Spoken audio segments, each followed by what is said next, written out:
Have we heard anything from Michael? Do we know? I have not. I think we can go and he can catch up. Yeah.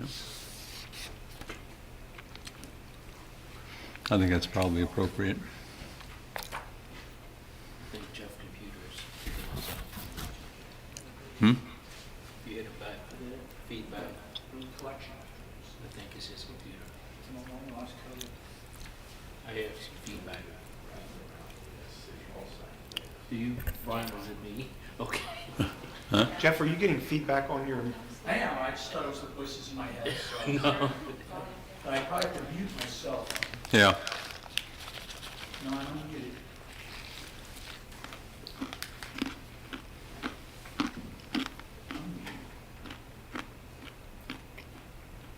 Is that, Testing? No, it's still. Just turn your audio off.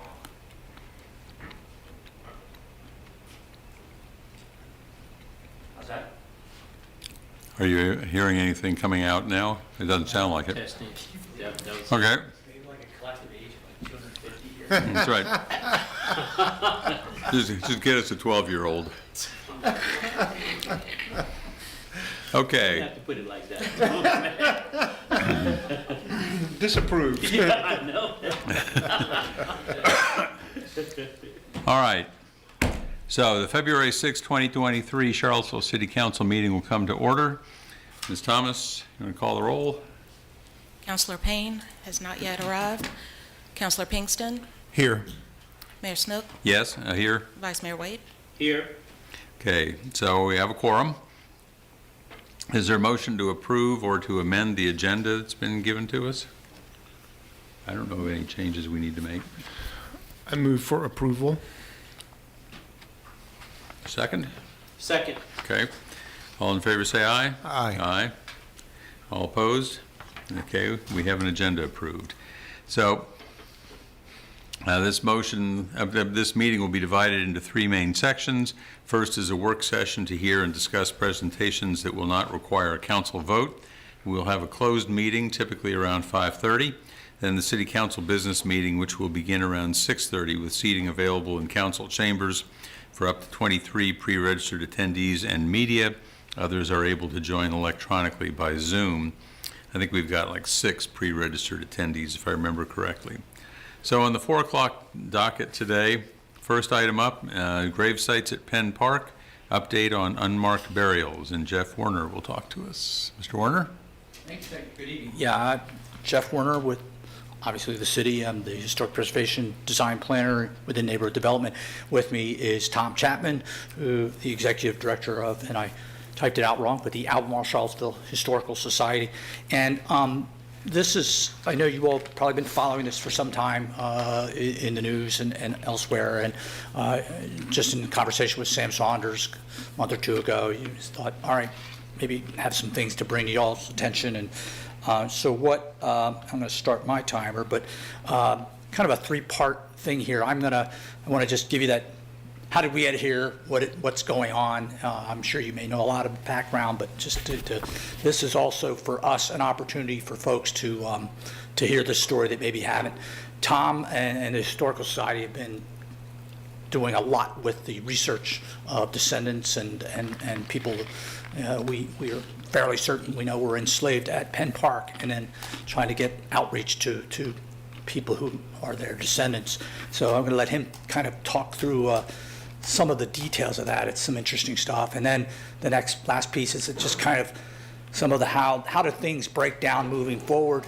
And then certainly, you all may have questions. You may, hopefully you have a few, and we can get into those. But I'll start with this slide. My boss popped his head in the door and said, "Hey, remember we get to show City Council cool stuff." And I was like, "Yeah, well, for example, walking home the other night, this is the Levy site, the Courts Expansion Project, and they've been doing some archaeological work there.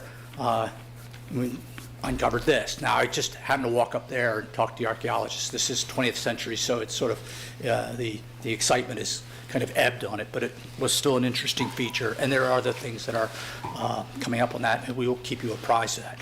I think a lot of people may not know is that there's evidence that John Jewett, Jack Jewett's father, was buried behind what was the Swan Tavern, and it likely that his remains are still in the ground there. So another thing Underneath will the be- parking lot someplace, huh? Yes, so stay tuned on that. So again, talking about Penn Park Cemetery this evening, and a lot of people don't know, Penn Park was actually what George Gilmer named it.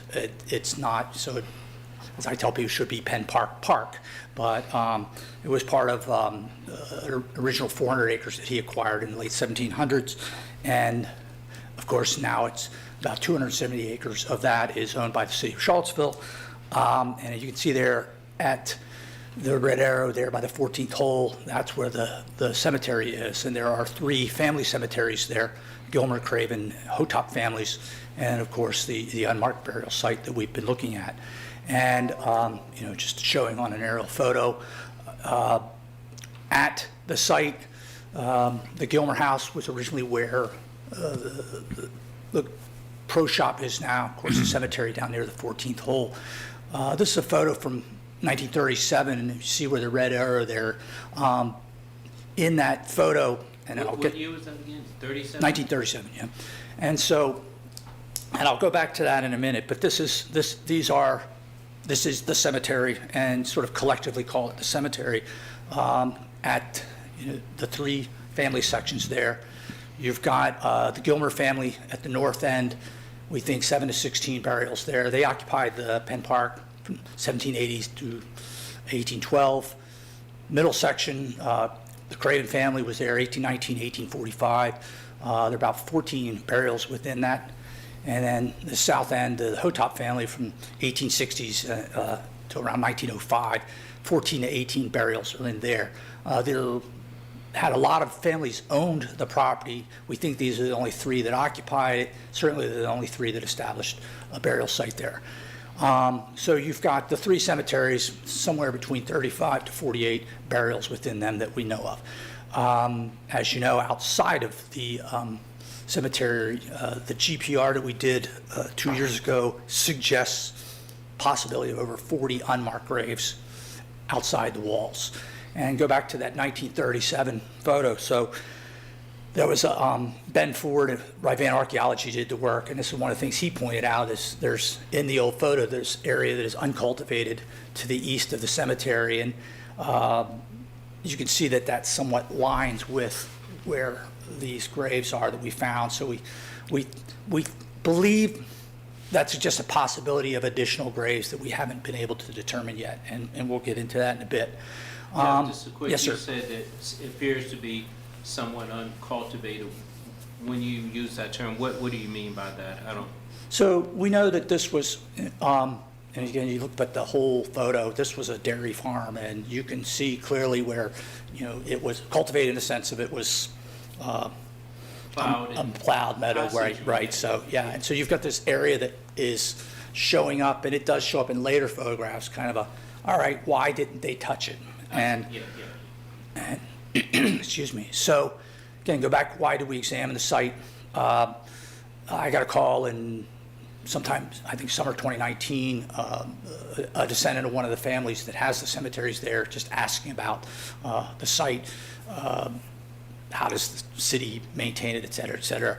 And I, as I've said, I wasn't aware we even had a cemetery out there. Went out to take a look and was walking around. And this is the east side of, so I'm outside of the Craven plot. And, said that that there's graves in there, you can see the headstones. But when you walk around on the east side, I've done enough work with historic cemeteries that I could tell something was going on. And you can't see it. It's impossible to photograph. So you said here, again, looking down that east side, but nothing suggests physically that there are burials here. But this is a good photograph that would kind of show, you can see the tree there in yellow, and there's that same tree. This is last winter. It's interesting how melting snow begins to reveal, and those are in fact where some of the graves are. So just to sort of show how when you go out there, it's not immediately evident to the layperson that there are burials there. So what we did, we had Ravenna Archaeology and NAVA Geotechnical. We did the ground penetrating radar that didn't disturb the site. It's almost like a fish finder in the way it determines, what it sees. These anomalies, something's been going on. These are images actually from Penn Park. And from that, they were able to kind of identify the likelihood of these 43, if you count them, but the burials again on that east side.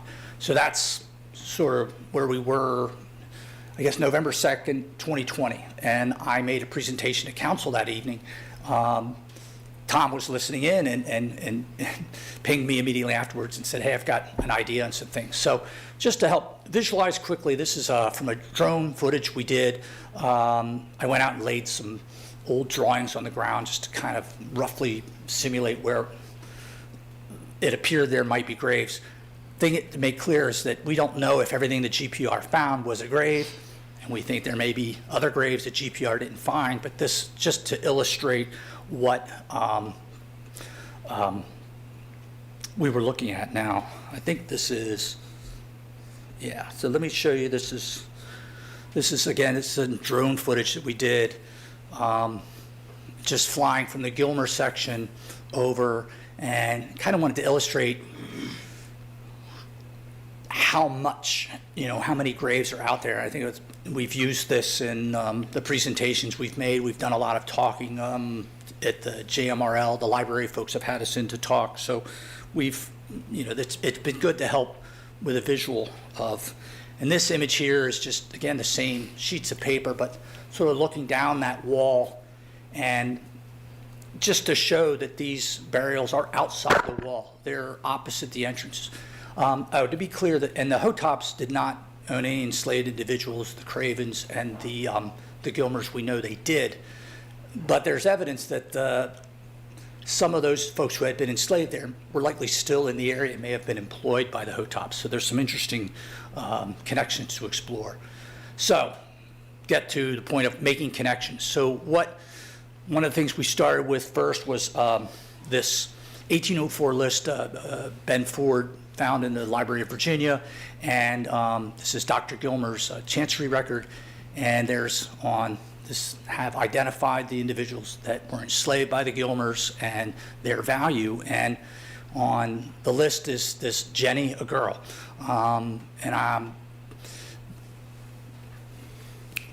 Jenny Rouser. I know, Rouse, right. So our researchers been working with Tom. They said, there's no way we're going to make a connection to this list. It's just not possible. We're going to go back that far. And Sam Towler, who did a lot of the work. But so he started, and that's what Tom will show you how they did that. So we found, Jenny had a daughter, Frances Rouser, and they had a daughter, Susan Wormley, who married Alec Waller. They had a son, John Gilmer Waller. And this was August, I think 2 years ago, and I went, gee, I know a guy named Waller. So I sent a note, I think, Juan, you know Steve. Yeah, good friend. I sent him a note, and this was his response. He said, wow, this is indeed John Gilmer Waller and Flossie Cup. There are his great-grandparents. So it was this first connection, and I got to tell you, that was something else that we suddenly had. We were able to put things together. So, and what, John, like I said, Tom's going to get into is we started to find, like, for example, there was a woman, Maria, enslaved by the Cravens. We've been able to say, all right, let's build a family tree. And this is where we've had, you've probably seen in the news, we've had some of the descendants out there. Stephen certainly and his family have figured prominently. Interesting thing is I talked to Steve, I can't be certain if any of his family is buried there, but we certainly know the people that are buried there they knew each other. They were part of that family. So it's but it's the thing that when Stephen said, yeah, this is where my family went every year for family reunions since I was a little kid. He said, I had no idea we had a connection there. And Tom and I have talked about it a lot. It was sort of a gut punch of how real this is, how real this site is, how important this entire site is. And so as I said, we've spoken at the or at the library. We have, there's an international story being played right now. Tom will tell you about. I had a friend in Northern Virginia said, hey, I saw you in the Washington Post. So this thing's gotten some attention, which is great. So the next piece I wanted to just share with you is, the research and how we got here and how Tom and his crew pieced some of this together, because I can't say enough. When I got that call from Tom, he said, I can help you all out. The Historical Society really has taken this and run with it. So Tom, you tell me if I can win the flick. Okay. Yeah, so the family names associated with individuals, this is really based on what Sam Towler has done for us. I'm kind of here explaining what the research is, the who, what, where, when, why, and how. So the ground penetrating radar has provided us an indication of unmarked graves. The research that we've conducted to date, plus historical precedent and background knowledge, we're fairly certain that these are unmarked graves of people enslaved at Penn Park. So the partnership with the City of Charlottesville, the Albemarle Charlottesville Historical Society, Central Virginia history researchers, University of Virginia interns and students, other community members, we're focused on identifying the descendants of the people enslaved at Penn Park to empower those voices so that they can reclaim their history and give meaning to this space. So a brief timeline of kind of some of the research activities. Jeff has covered some of the details for some of the family tree information, genealogy, et cetera, here with what we found with some of the surnames, which is one of Sam's specialties in terms of being able to breach that gap of 1860, going back before to try to understand more about the enslaved individuals who, after the 1860s into the 1870 census, then that was the only time that they were given surnames, at least in official records, for the most part.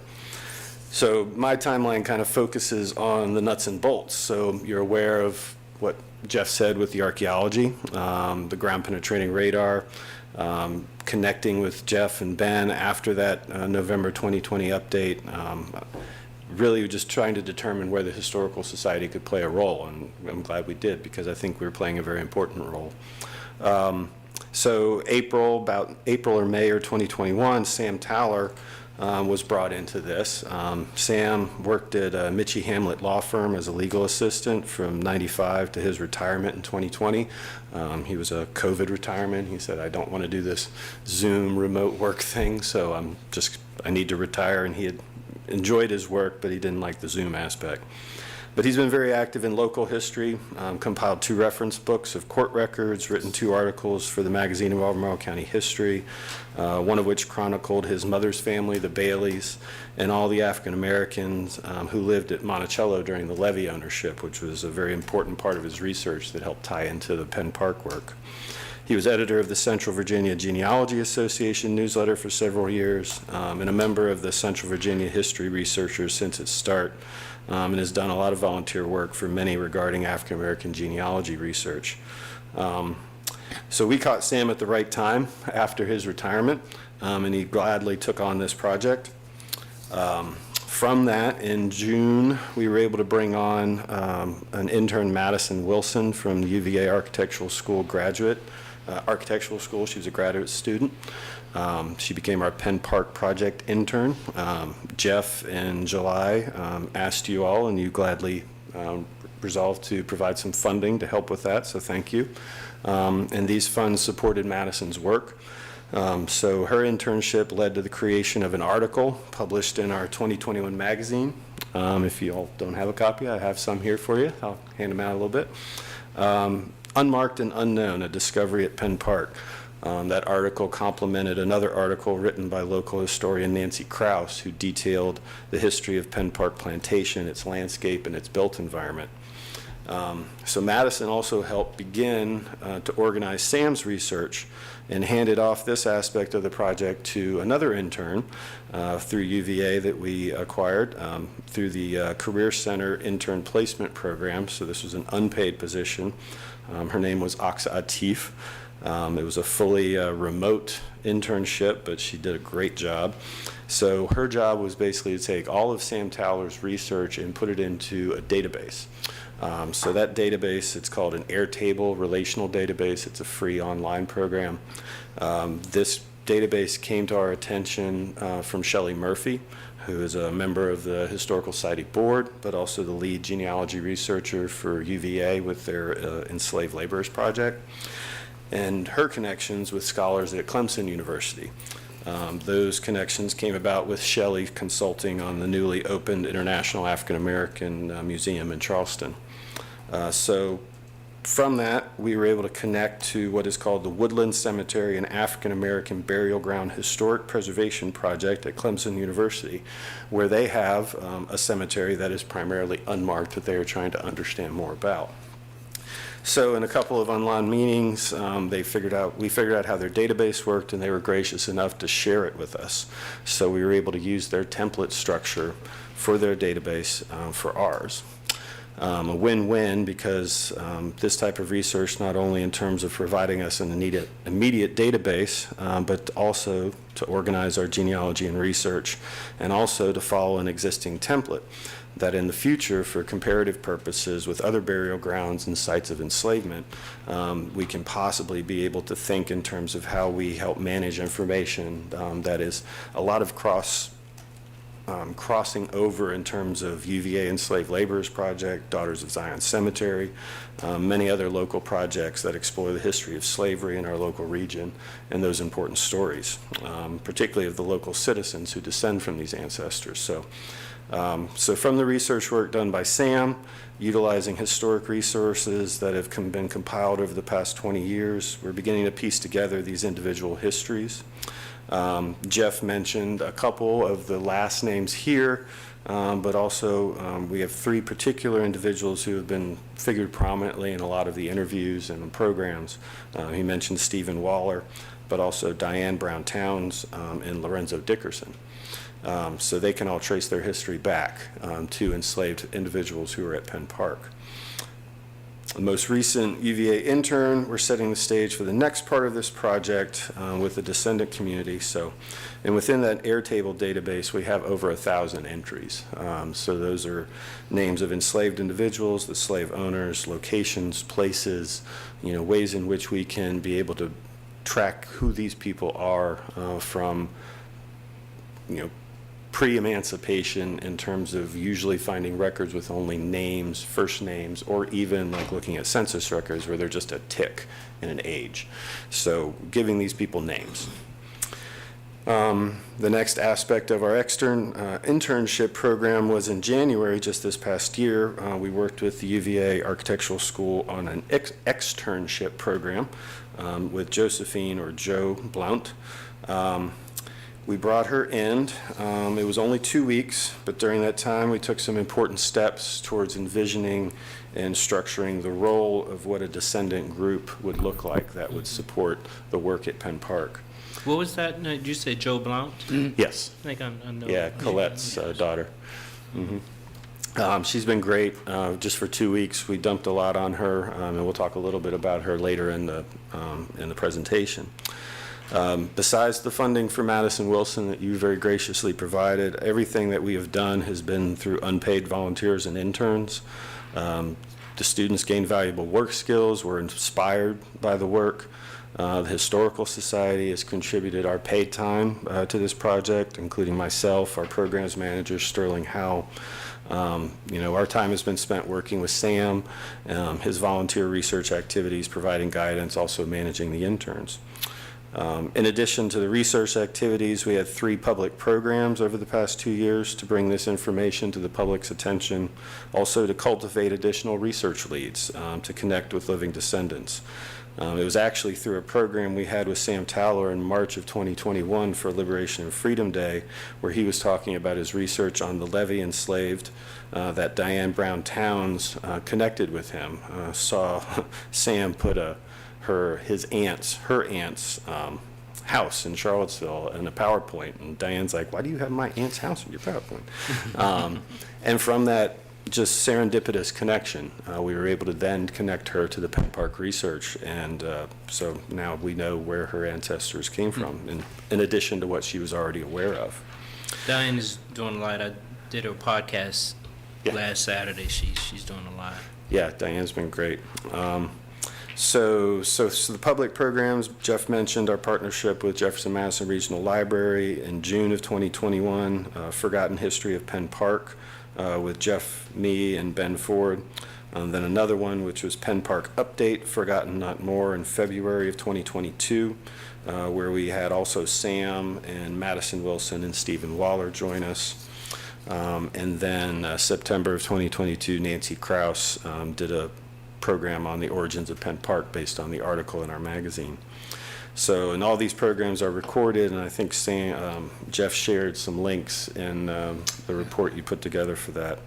So, and additionally, as Jeff mentioned, the project's garnered widespread attention in the press. A few examples: in February of 2022 with Charlottesville Tomorrow, Tamika Jean Charles did an article, Forgotten Not More. NBC 29 in February of 2022 with Max Marcella, another article. And then the Daily Progress, Jenny Bixby, before she left and went north, she did one for the Daily Progress, and that one got picked up by the AP, which went everywhere. I was going to say, your 10 minutes is up. Okay, and I'm done. And actually, just one more thing, the most recent Al Jazeera Plus in January of 2023 just did an article, and we'll actually send you that one because I don't think Jeff put it in. So that's based on work that they conducted here in the summer of 2022. So just Can I ask a real Go quick ahead. question? So going back to the prior slide, Gibbons, so there's now a Gibbons house at the university? I don't know if there's a connection there. I know Yes. that, yeah. Yeah, William Gibbons. So that's, yes. Okay. There- In fact, you'll see. So just wanted to show, I mean, it's been like the show on PBS, with Robert Finding Louis Your Gates. Roots. I mean, some of this stuff's just incredible. So, yeah, it's just sort of the show, from a John Craven's will. There's a Maria and her sons, Edward and William. And we know that Edward and William Gibbons, or Ned, and Ned Sr., Ned Jr. William is the son of Ned. He ends up at the university. And then we have here an 1845 record, Maria, Ned, and William, who are listed as Maria's children. A will, we have reference to Ned the carpenter. And one of the things that we know is that when slaves were emancipated, they didn't move far. They stayed nearby. And here you have the 1870 census, Jane Craven, which was John Craven's daughter, and living next door, we have Ed Gibbons and his family. So there's, being able to then go, all right, I've got a household, I've got names, I've got dates, and that's how Sam's been sort of piecing together In the 1867 personal property taxes, it lists all the African Americans in the property tax they spent, and also places that they live. So being so close to post-emancipation, and that's in many ways how he connected a lot of the people back to 1804 and other documents that did not list surnames. It's remarkable, the information that's available. So yeah, William Gibbons married Isabella Gibbons, and that's that university connection. So very quickly, to just get into the next steps, there's sort of three parties involved here. One, obviously us, the city. We own it, that property, we own the park. We're the stewards of the park and of the burial site. Then there's the descendants, and both of the three families and also the individuals in the unmarked graves. This is their family cemetery. So what's done within the rope, so to speak, is really a conversation to have with them. But the city's responsibility, cutting the grass, things like that. And then the third leg of it is this sort of ongoing research and how I very intentionally wanted Tom to share with you what's gone into this, because it's taken that step from the Historical Society to really put these pieces together. This is not something I don't have the resources or time for, so to kind of continue their work, we'll continue, how much further we go. The next step for us is also, we'll have two Institute for Public History, UVA interns that we're advertising for this summer to take over for where Sam is kind of left off, but also kind of spark Sam in many ways, plus take what the interns have done previously. So we're hoping also to expand that into some oral history interviews with some of the descendants and involve Lorenzo Dickerson and some of the other descendants that are involved. So. Yeah, so what you have, again, Penn Park in the yellow, you can see that within that original 400 acres that Gilmer owned. And so some of the things these are just kind of the things we've been playing around internally, things that we know we need to do, been in, discussion with Park and Recs and all. For example, a big one is to identify and protect the burial site. Right now, we know there are unmarked graves there. We don't know if that boundary's been defined. We don't know if it continues further down the hill. That's one of the things that is a discussion with the descendants, because you don't want to start to disturb a site, but at the same time, I think we want to make sure that we know that the city is aware of this on the plat, deed, site plan, whatever. So anything that's done in the future understands and respects that site. I think that when we talk about, people will ask me, well, are you going to put headstones up or anything? And I repeatedly said, we don't know that all of those are graves, and we don't know that we know where all the graves are. So it'd be inappropriate to put stones or something where graves are indicated. Additionally, it's the family's cemetery, and just like Oakwood and Maplewood, that's theirs to determine how to memorialize individual graves. I think the city can certainly be looking at how to present and interpret the site overall.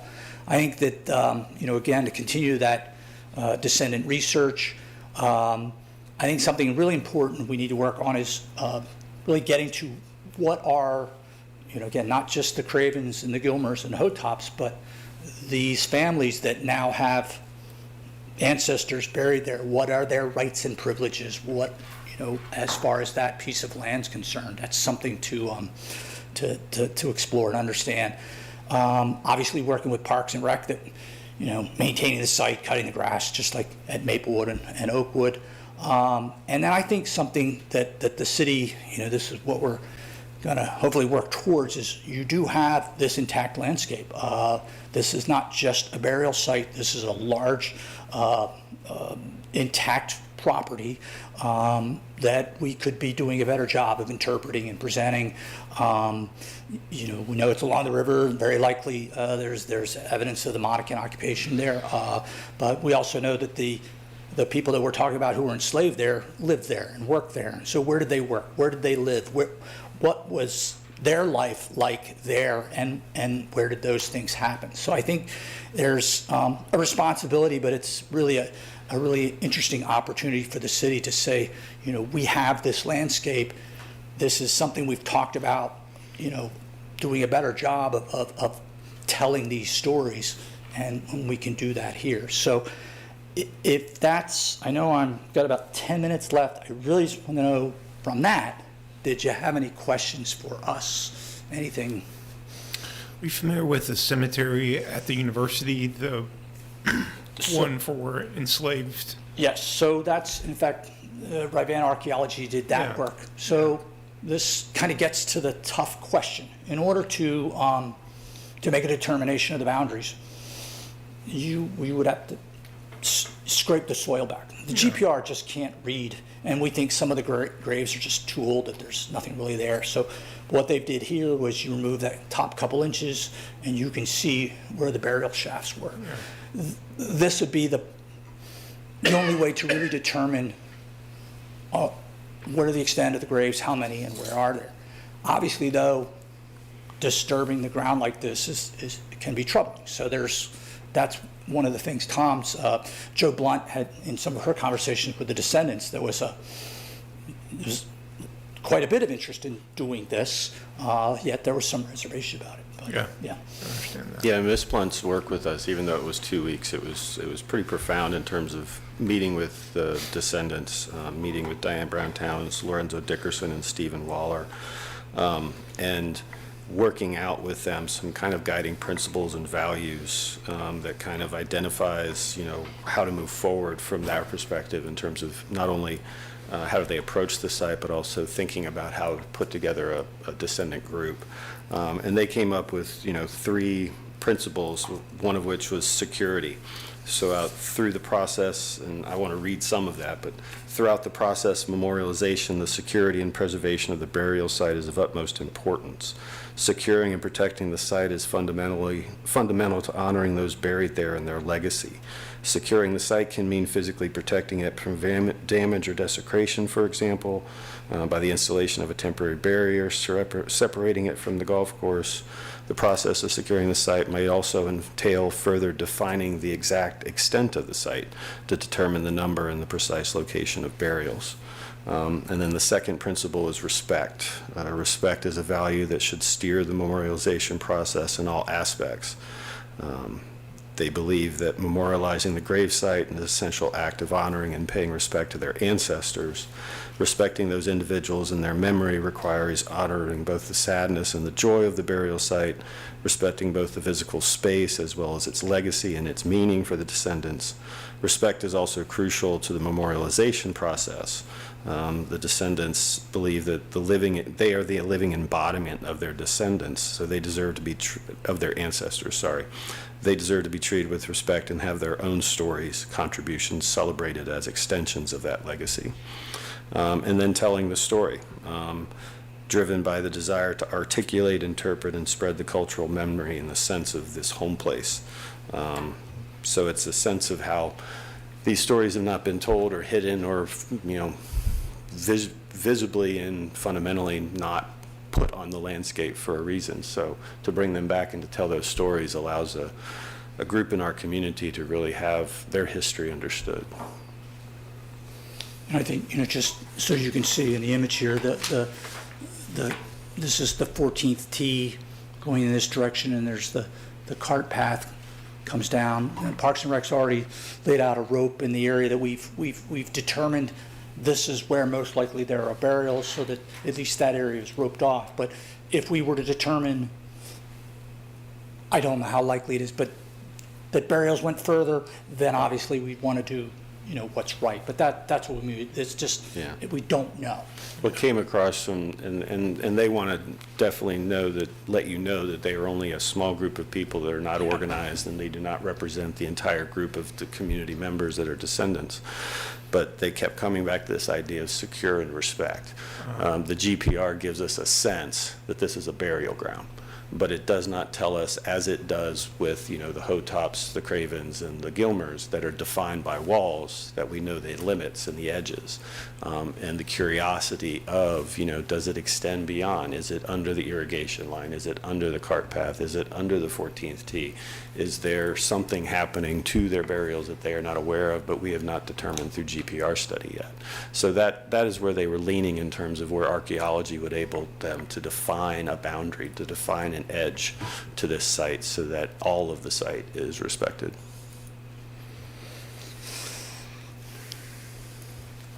A lot going on, I know. So is there something you're hoping us to, in terms of a response, besides saying this is amazing and thank you for good work? No, Which you don't it need to do is. that.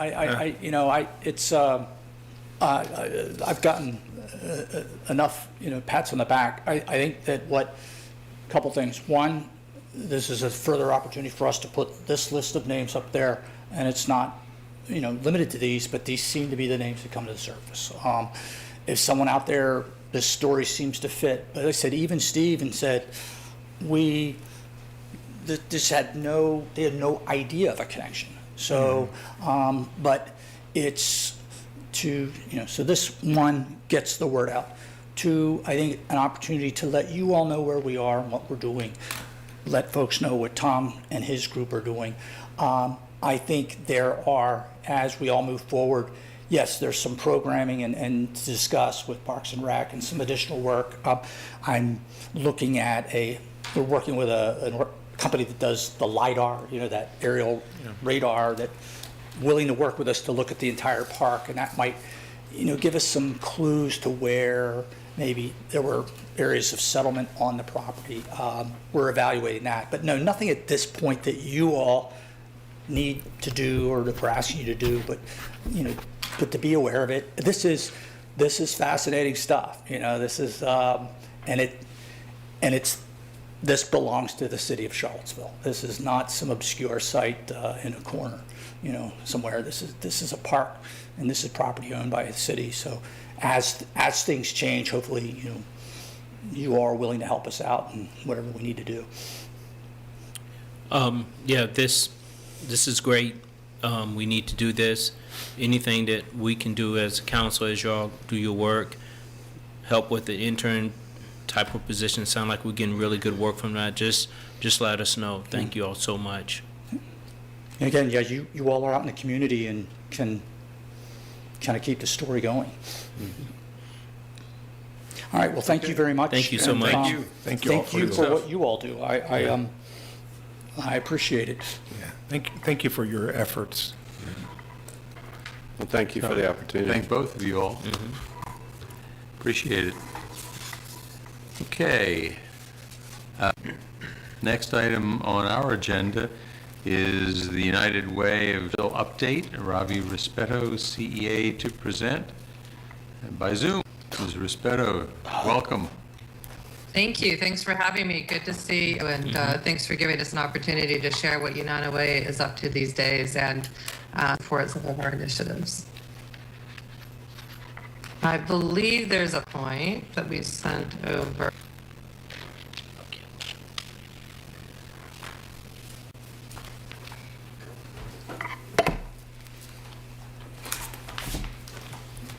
We're going to have to declare this on our... You are permitted to screen share if you are able to do so. Yes. I'm in a screen share, but I wasn't set up to do it, so let me know if it's difficult to follow along. You're going to see my very busy desktop.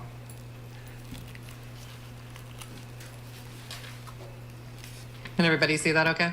Yep. Wonderful. Well, like I said, thanks for having me visit. I'm just going to report out on what United Way has been working on over the past couple of years and the sort of strategic direction of the organization, and then I'll get into different programs and task force that we're running. And as I go, feel free to ask questions, or you can jot them down and ask at the end. So I'm going to go ahead and click through here. So United Way's just completed our FY 23-27 strategic plan, and I think it's important to note a lot of individuals in the community sort of think of the United Way as an organization that does a lot of grant funding to other nonprofits in sort of specific areas, and that's certainly been true in the past. But the direction that we've really moved to over the past couple of years, as you can see here, is to eliminate barriers for minority and economically disadvantaged populations and enable them to achieve financial stability and thrive economically. And we do this through coordinated service delivery among peer agencies supported by task force coalitions focused on long-term systems level change. So through this, we may begin to eliminate a dependency on these services such that individuals can thrive economically and become more financially stable. So I'll kind of run through what that looks like, but essentially, instead of United Way funding out grants to various nonprofits in sort of the areas we work, we now have task force coalitions where we have community level priorities that we work on together. And our funding model is basically around those organizations that we're working with to meet those priorities. So we really believe that the best way we can support the community is to help coordinate those agencies to meet those strategic goals.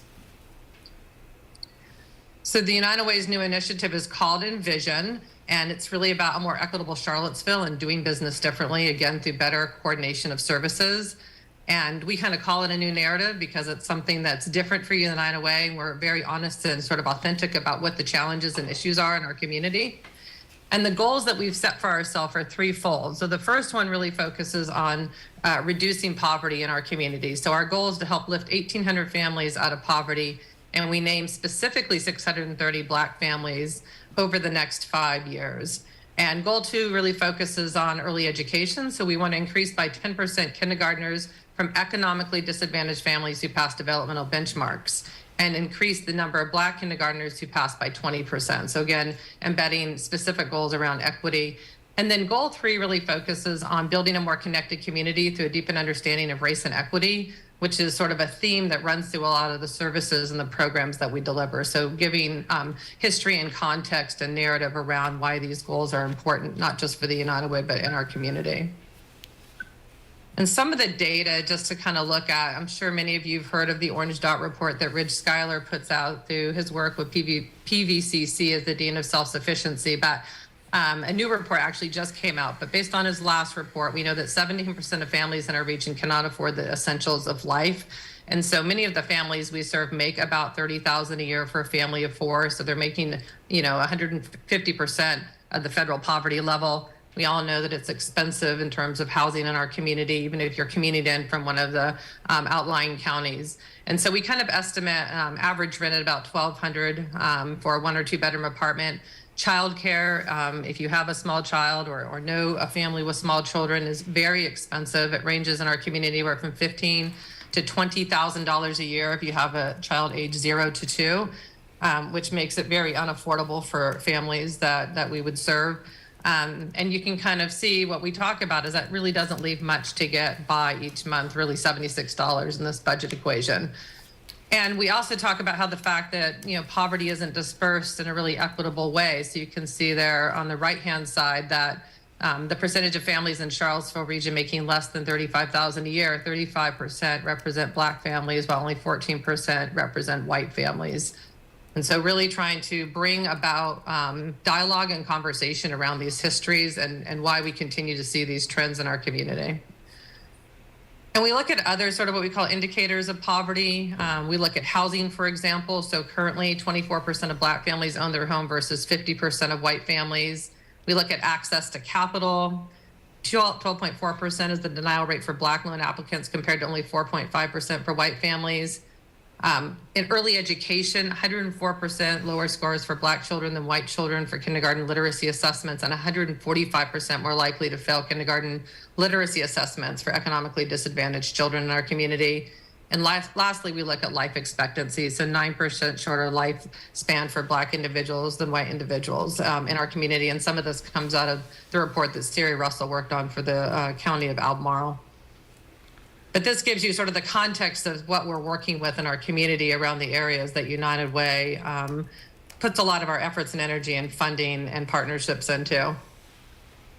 So when we look at goal 1 and we're looking at lifting 1,800 families out of poverty, how do we go about doing that as a single organization? And that is really where task force coalitions come into play. So starting in the summer of 2019, we started meeting with 9 organizations that are all working around, reducing poverty in the community in different areas, depending on what their agency's vision and mission was.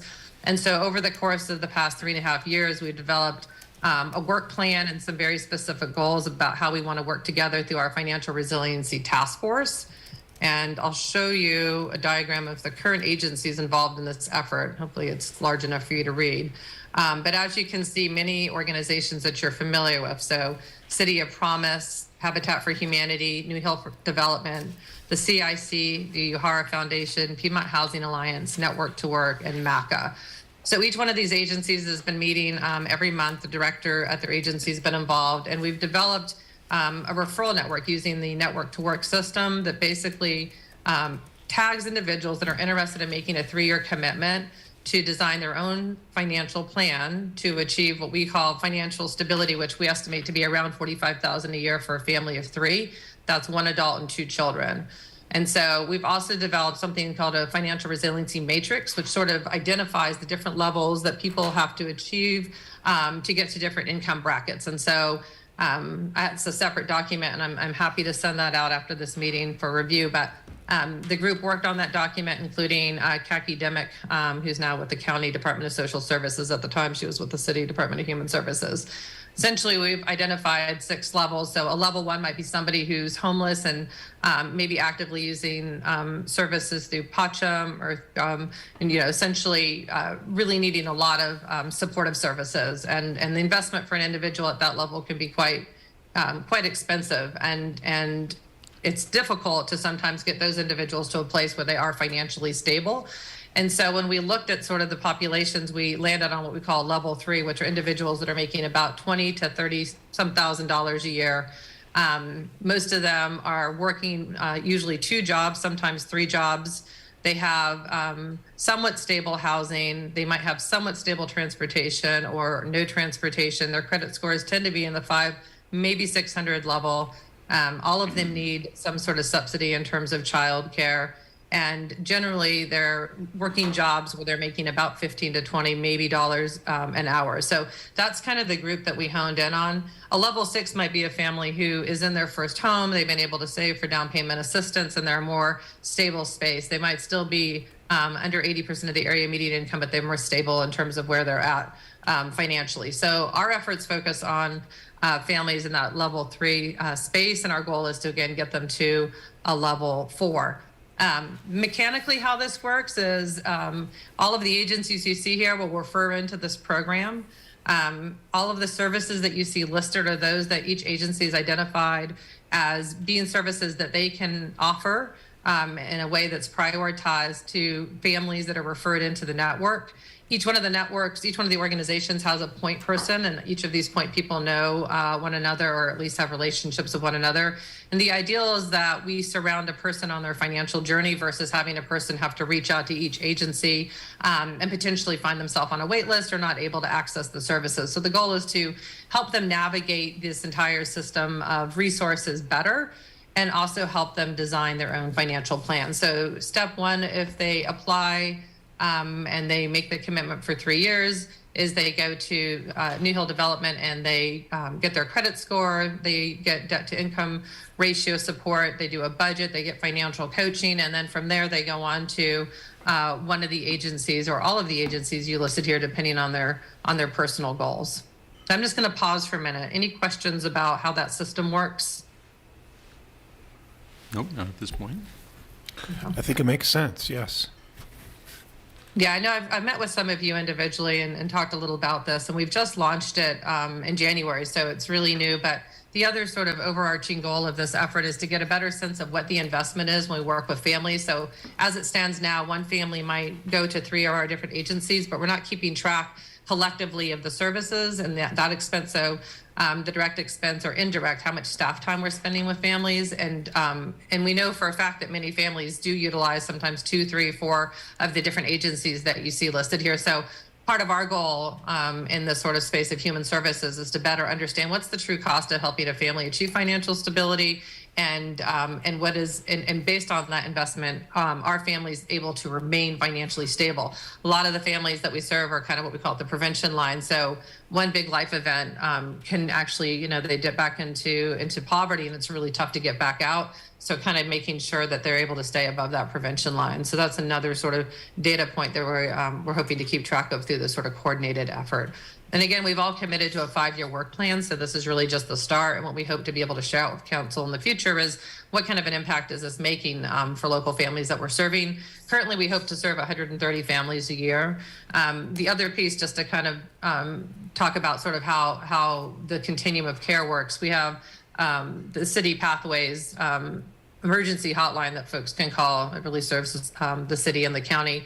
As the funds start to dwindle from American Rescue funds, we're looking at making sure that we flag for individuals that kind of fit this criteria, so that we can send them over to the Financial Resiliency Task Force, especially if they've been able to rely on some of those emergency dollars that aren't going to be available here in the future. So this group also, and this is important to note, has identified that we want to prioritize a focus on Black and Brown families, and so that's the goal of this particular effort. And as I said, it's a 5-year effort, so we'll be sure to share and report out as we build out this referral network.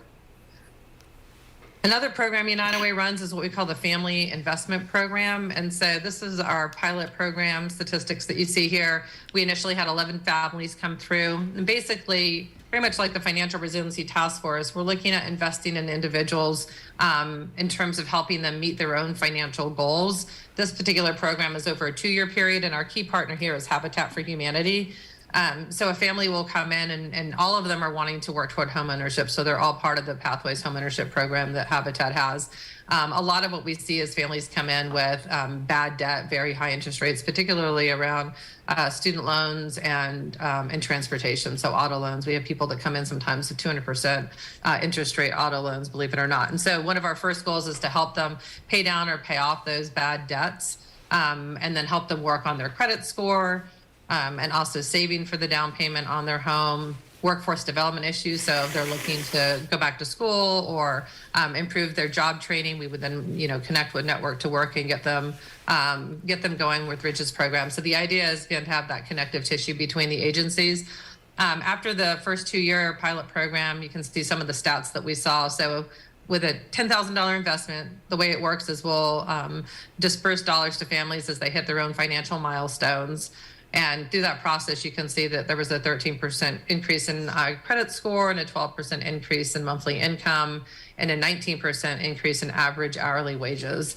And I think the housing numbers are even better to take a look at. So when we started, we had 6 renting, 4 in public housing, and 1 was homeless. And when we ended, we had 3 that had purchased their first home, 3 had purchases pending, and 4 had moved from public housing, and one was in public housing and no longer homeless. So that kind of gives you an idea of the kind of funding programs United Way is doing. As I said in the past, it might have been a grant made to one of the agencies that you see listed in our Financial Resiliency Task Force, but today it's really investing directly in families, or we'll give a stipend to one of the agencies that you see listed specifically to cover staff time and program support to be able to meet those priorities. Any questions about family investment before I move on? Nope. I'll just say that we have just started our next group of families. So we have 20 nominations and 20 families that are pending to enter to the program. 5 of them are participants from Southwood. And just kind of working through the system, it does take time. It usually takes about 6 months to get families fully enrolled and to make sure that they have a connection with both a financial coach at Habitat that they're working with, and then also a coach that's working with them at the United Way and kind of helping them through their financial journey. And this is just one of the clients that we serve. Her name is Kizzy. When she came into the program, she was looking to finally have her own home. She was renting and really struggling with the cost of, rent here in the city of Charlottesville. And so she went into the program and was able to save. We did our match saving program where we matched money that she saved. We got her an affordable line of credit. She was able to go back and do continuing education. She had some financial coaching. Today she has, started her own private cleaning business. She's getting her medical billing and coding exam done, and she bought her first home.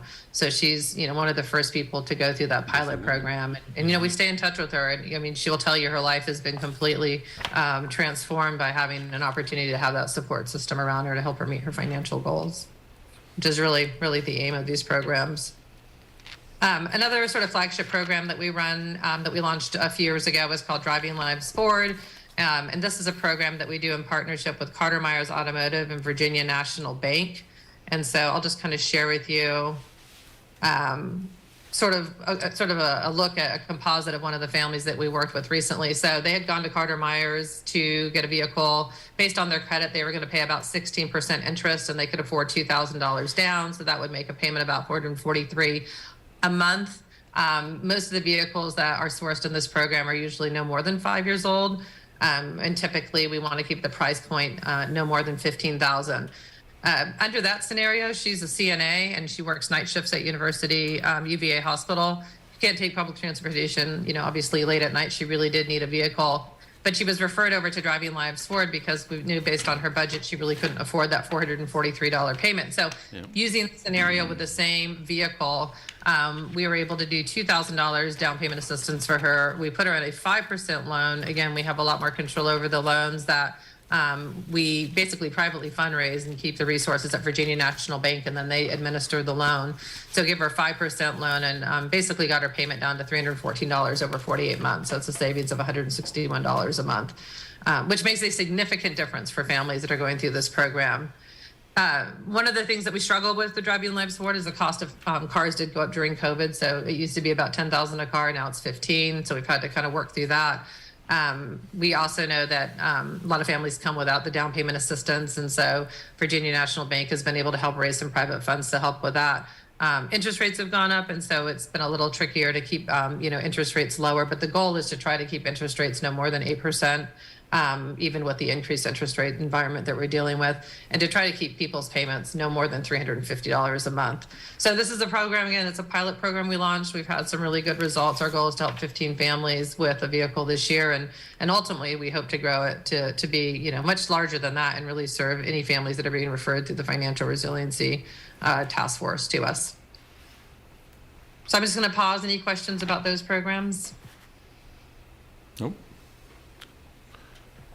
So goal 2, like I said, really deals with the early education. And so we look at families in terms of reducing poverty as sort of a continuum. So it's both helping them with all of the programs I just mentioned in terms of affordable housing and transportation, but it's also making sure that their children have access to quality early education and that we support them with the Early Learner Scholarship Program to make sure that parents, one, can work because they have that subsidy and support. And then when their kids go to preschool, they're getting what we call quality preschool so that they're prepared to pass those benchmarks when they hit kindergarten. So some of the programs that we have now are called Go to Grow and the Early Learners Program, Early Learners Scholarship Program, like I mentioned. Grow to Grow is something that we just launched this past year. So I'm just going to go down here and take you to the slide. It's actually, 2 years ago. Just go down here.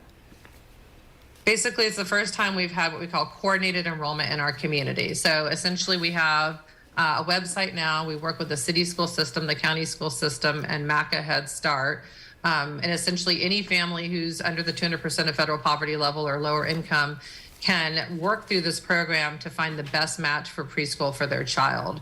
And so we have a navigator that works full-time with United Way and works with families to make sure that they're getting their needs met based on, whether they have transportation, if they're a single parent household, the hours that parent has to work, whatever financial constraints they may have. The whole ideal is it's parent choice and parent-led, with a navigator helping those families be better informed about what program is going to be the best fit for their child. And so we are just starting our 3rd year of this program. Here's some of the statistics of families that we're serving. So 40 of our families were experiencing homelessness. 33 had a parent under the age of 19 when the child was born. Single parent households are over 1,000. It's the most significant population of parents that we serve. And 310 of the parents had less than a 12th grade education. And you can kind of see overall how many applications we've had. So this program is making a tremendous difference, again, in terms of access to quality early education. It used to be that a family would have to go into the local school. They would have to fill out a paper form, essentially. A lot of our families that are English as a second language would have to make sure that they could get somebody there that could help them interpret. And the process itself was relatively cumbersome. And so this has really changed the way that we're able to deliver quality early education to families.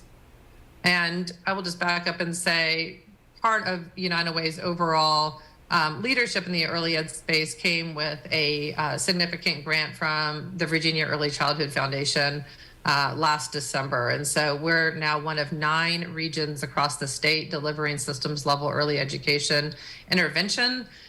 United Way not only oversees the Thomas Jefferson Planning District now, but we also took on Augusta, Harrisonburg, up to Winchester. So we have over 21 counties that we now oversee with early education programs. So what we just talked about, coordinated enrollment, we've also helped launched in the Stanton, Augusta area, and we're looking at getting it launched up in Harrisonburg as well this coming year. So the idea is to grow out the system for our particular territory, and then other regions are doing the same. Early education switched from Department of Social Services to Department of Education. And so through the shift to Department of Education came this sort of statewide task force-led approach to delivering services in a more coordinated way. I'm just going to pop back up here. Another one of our very popular programs is called Mixed Delivery. So it allows a parent, and again, parent choice, to make a high quality early ed decision. We had 77 slots this year that we were able to fill.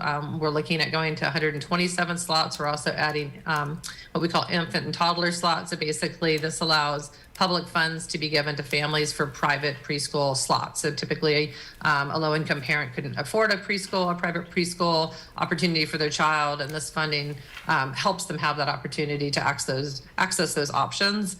And you can see, again, on race and ethnicity, kind of the breakdown of families that this program supports. And the median income of these families that we serve is around $30,000 a year. So kind of the same demographic that you see us serving through our financial stability programs. And then one of the programs that is one of our flagship programs that the city has very generously been supporting for many years is the Early Learner Scholarship Program. Last year, we were able to do 38 scholarships for families, and those range, up to $15,000 a year, depending on the family's income. So 54 families benefited. The average annual income is $28,000, which puts people at about 125% of the federal poverty level. Again, we see this as a workforce development issue as much as it is about making sure children have quality early education. They're placed in centers that are quality early education providers. It's that, it allows most of the families, many of whom are single parent household families, to be able to work. And so, again, we feel, incredibly grateful for the opportunity to offer this and to get funding from the city. And then Santa Fund is a program that people kind of think is a holiday program. You might hear about it at the holiday. It's been around over 100 years. It's a partnership with the Daily Progress and WINA. But this basically provides essentials like clothing, shoes, medicine, eyeglasses, and school supplies and books to children in our community. We do work with all the localities, including Buckingham, and we've just added Orange County to the list. And so we work directly with school administrators who identify children within the school that are low income or free and reduced lunch, and they're able to basically get vouchers, and they can go shop in their local communities for items that you see listed here in a way where the child can kind of pick out what they need, and they can pay for those items with the vouchers that United Way backs. We've also developed over the past few years drives, so supply drives. We've been working with the city school system on that with Denise Johnson. And so we did last year $20,000, $10,000 in the fall and $10,000 in the spring. And then we did that again this fall. So that's $10,000 worth of funding for supplies and things that children needed. Denise called us and she was concerned during COVID because parents had stopped doing any kind of back to school shopping for children when they weren't in the classroom. And so a lot of kids weren't getting sort of just the basics that they needed because they weren't in the school setting. And so we started the school drives to kind of support that. Sometimes the money's even been used during COVID for families that don't have internet access. So we get them hotspots and things like that to make sure children can access online learning opportunities. I'm just going to pause before I go on any questions about Santa Fund or early ed programming. Is that the one that the vice mayor always helps with? With Santa Fund? Yeah. Yes. There is a connection. Yes. Vice Mayor has been helping with many things at the United Way many years before I got involved. So yeah, he's a big supporter.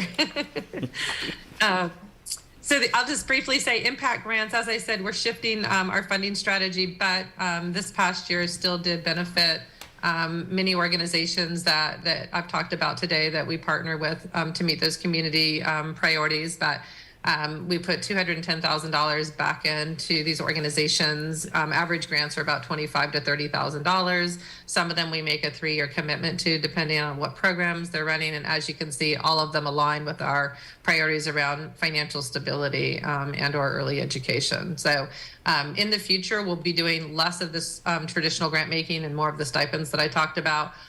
We've also launched a minority business grant opportunity with the Minority Business Alliance, the Chamber of Commerce. So we're in our 3rd year. We've given away, I think, close to $100,000 in grants to minority businesses through that program.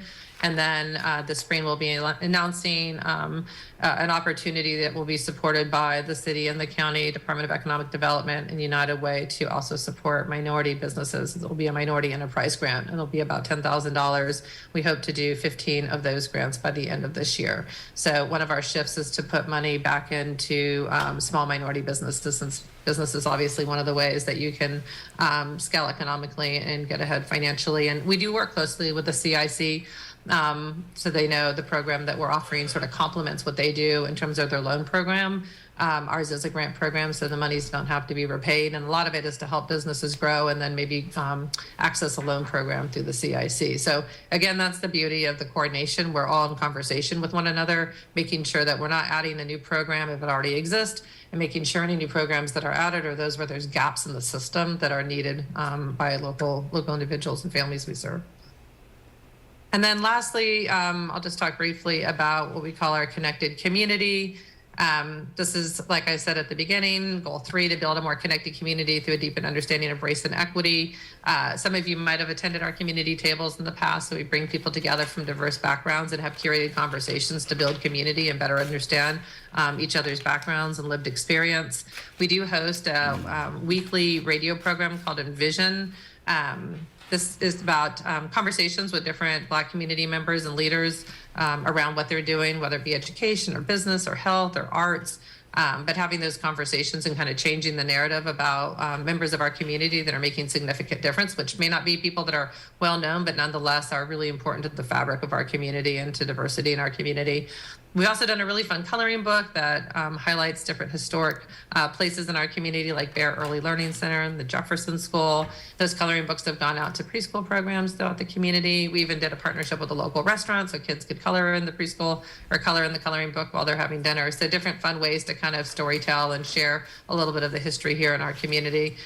And then we also try to find different interesting platforms to share information. So we work with the Virginia Film Festival, and we curate different films that deal with the issues that United Way promotes, which financial stability, school readiness. We brought a filmmaker out from Oakland, California. Her name's Clarissa, and she had done a significant amount of work in getting funding into the early education space and had been working for many years with her local city and her locality to get funding into the programs there in Alameda County. And so she did a documentary. She came out and shared her story. We invited different partners that we work with to come and see her film and meet her. So just kind of build that community. And then we're also working with Virginia Public Media to bring Envision to a wider audience so that it would be something we could air throughout Central Virginia and also the Valley, just to try to keep amplifying out those stories in our community. And then I'll just end with this because it's right on the downtown mall and it's right, we worked with the city to make sure that we were able to do this mural. It's a big part of our community. So it's right next to the Haven.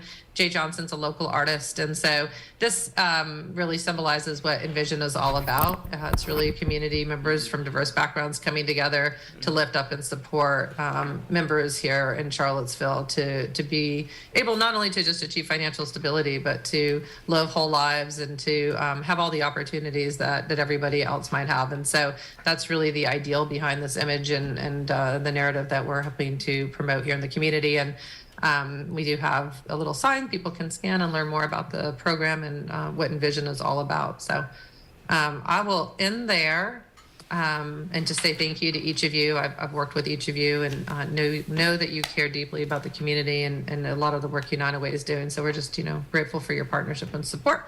And that's all I got, unless you have any questions. Thank you.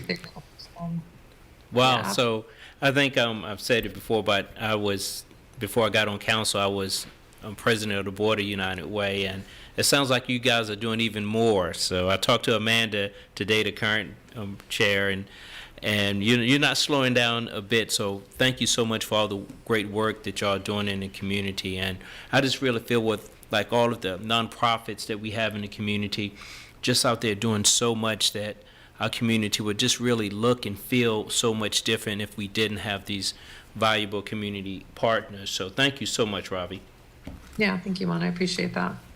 Well, and I just want to underscore that, none of the work is possible without each of us working together to our strengths and being able to coordinate the services that we provide. I mean, that's really, really the key strength of the nonprofit sector. And I think certainly the direction that I see a lot of nonprofits taking is, working together, coordinating together, and pulling our resources together. Yeah, I really appreciated the presentation, Mr. Sputo. Could you say a little more about how your fundraising works locally? And it sounds like the various folks that are in the sort of wheel, the circle that you had of the different groups, I guess they do their own individual fundraising, grants, and I guess direct appeals. Could you say a little more about how your organization does that in this area, and then I guess if you're expanding to other parts in our region, how that would work, and also, ways in which you would hope that local governments could partner with. I know in Charlottesville we have the Vibrant Community Fund, and that's one way, but are there other models that you've seen out there that might be worth our consideration? Yeah, it's a good question, Brian. So it's twofold. We get a lot of funding for our early education efforts through the Virginia Early Childhood Foundation that I mentioned. About 2.5 million of our funding comes from that source. So that's a significant, and that comes down through the state of Virginia. We do a lot of private fundraising, and that comes in the form of foundation grants, individual private philanthropy, corporate gifts, and then we still do some workplace employee campaigns, but that's a lot less of the financial model. Most of that fundraising covers the financial stability work of the organization. So when we talk about the task force, Financial Resiliency Task Force, we have to privately fundraise for all of sort of the backbone and convening support that goes into keeping that effort moving forward. The Financial Resiliency Task Force itself is developed through a work plan and a signed MOU. So all 9 agencies now have signed an MOU that kind of break out a governance structure. And part of that governance structure is we do have a development and marketing committee. We have an operations committee, a program committee, and a data committee. And the Development Operations Committee is developing, sort of as we speak, our first proposal. So the first proposal is going to be to hire a full-time financial coach that will be housed at New Hill Development and will be that sort of first point of contact when an individual enters into the Financial Resiliency Task Force. And so to answer your question, there'll be both private fundraising requests and foundation requests specifically for the FRTF effort that will be brought to the group by that development committee, but it will really be an effort of the Financial Resiliency Task Force. I don't want to speak out of turn because like I said, I represent all of the agencies when I say this, but I'm hoping that in the future we would consider putting in a request through Vibrant Communities that would benefit each of the agencies involved, specifically around the coordinated services that they're offering. So if we're doing for at United Way Early Learner Scholarships, Driving Lives Forward, Family Investment Program, that request would reflect some funding that we needed to support those, and it would be the same for each of the partners. And so really putting in a joint funding request. But we're also highly cognizant that we don't want to cannibalize existing efforts. Each one of those agencies does many, many, many things outside of just the programs that you saw listed today. As you know, Piedmont Housing Alliance, Habitat, Network to Work. So, but we are looking at how we can coordinate better on those sort of joint funding proposals. So I don't know if that answers the question, but, of course, we do get locality funding at United Way for our Early Learner Scholarship Program. We also disperse all of the CARES Act funding. Well, what was the CARES Act funding and now the ARPA funding for both the city and the county as well. That's very helpful. Thank you. Mm-hmm. Absolutely. A good question. I don't have any other questions. Thank you. Let me say, one of the things that I have appreciated and come to appreciate more, having done some things in the private nonprofit sector before going on council, and then having seen over the last few years the various funding requests, is I think I have a renewed appreciation for nonprofits that are able to do their fundraising from sources other than writing a grant to Charlottesville. We get hit with a lot of requests for a lot of money, and I keep thinking, why aren't these folks going out and doing their own fundraising?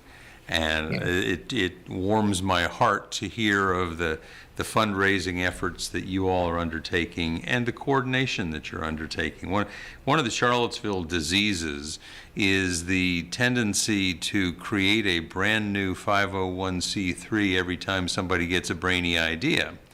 And the result of that is often that we've got 5 or 10 agencies or organizations that seem to be wanting to solve the same problem, but they never get to the critical mass of a size where they can be efficient and where they can raise money well and they can account for the money properly and all of that. And so when folks are able to work together and there's some united part of the United Way, I think that's just wonderful. So I've always been, our family has always been a contributor to the United Way, and will continue to be so. But as somebody on council now, I'm just very appreciative of the fact that you all are able to work with so many other people together. Thank you. Yeah. No, I appreciate that, Lloyd. And that's the name of the game. I mean, there are a lot of nonprofits doing really meaningful work, and there's only so many private resources. I mean, there is enough to go around, but the bigger philanthropists in town, right? There's only so many of those folks. So it is important to also look outside the community for funding opportunities, especially through foundation support, and particularly for Envision. That's one of the ways that we've created some success. We've applied for some grants through J.P. Morgan Chase out of New York, and recently got a grant from an organization called the Kinnan Family Foundation that looks specifically to do programs designed to support financial resiliency in communities, particularly where there's an equity focus. And so, you have to have a team that has the expertise and the capability, so there is a capacity around that. But you also have to believe that the problem you're working to solve is incredibly meaningful, not just to our Charlottesville community, but beyond the borders of even the state of Virginia. Yeah. Anybody else got anything else? Really appreciated the presentation. Thank you. Yes, thank you very much. All right, thank you so much. Thanks. Have a wonderful day. Take care. Okay, so it's 5:25, and that's the end of our 4 o'clock agenda. Is there a motion to go into closed session? Yes.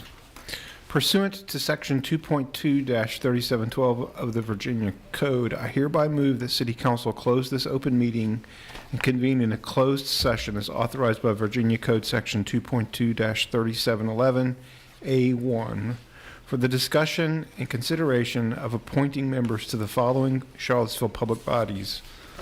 1, the Police Civilian Oversight Board, and 2, the Charlottesville City Council. Is there a second? Second.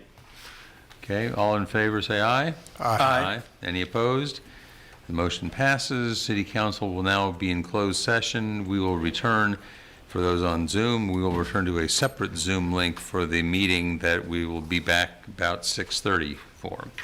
So, see you all in 65 minutes.